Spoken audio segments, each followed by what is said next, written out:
next speaker is an acclaimed jazz pianist who is associated with one of the historic jazz clubs in New York City, Smalls. I'm happy to introduce Spike Wilner. Thank you. Thank you very much. And I just wanted to also thank Dimitri Vassilakis and, of course, the Permanent Mission of Greece here at the United Nations for having us and also recognizing Jazz Day as an event. My name is Spike Wilner, and as you mentioned, I'm a jazz pianist. I became involved with Smalls Jazz Club, which is a jazz venue located downtown in Greenwich Village on West 10th Street, 7th Avenue. Thank you. And thank you very much.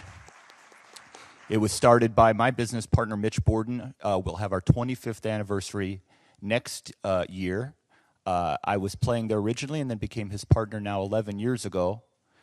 Smalls has always been a hangout for musicians, and most notably one for jam sessions where musicians can gather in a very social setting, meet up with one another, and play together.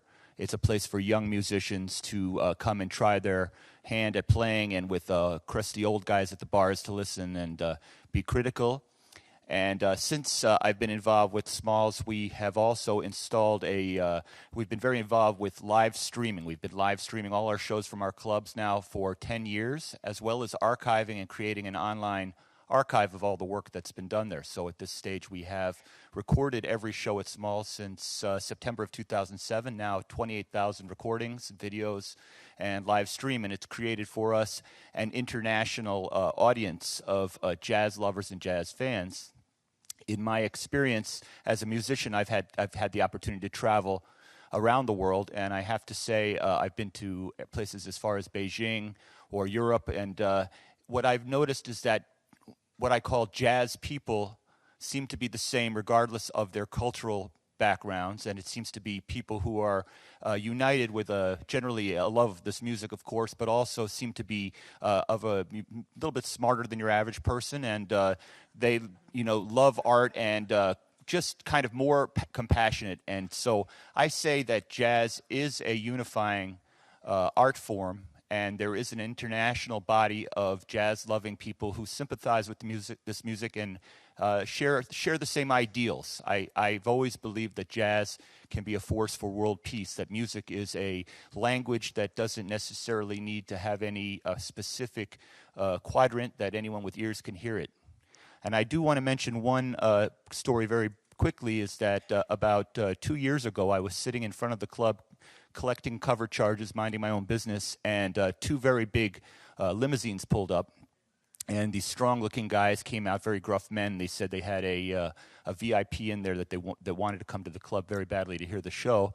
And I, of course, was a little bit nervous, but I let them go down and check out the club. And then it turned out to be Mr. Alexis Tsipras, the Prime Minister of Greece, and his very beautiful wife. And they came inside, and the club was very crowded, actually. And I was very embarrassed trying to find them seats.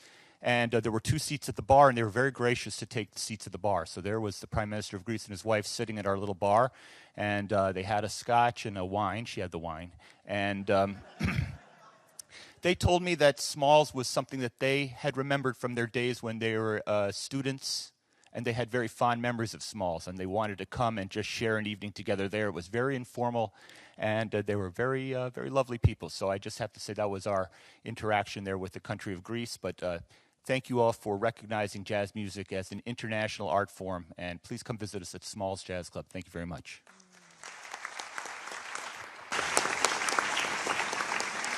Spike, I would expect the Prime Minister of Greece to be drinking ouzo.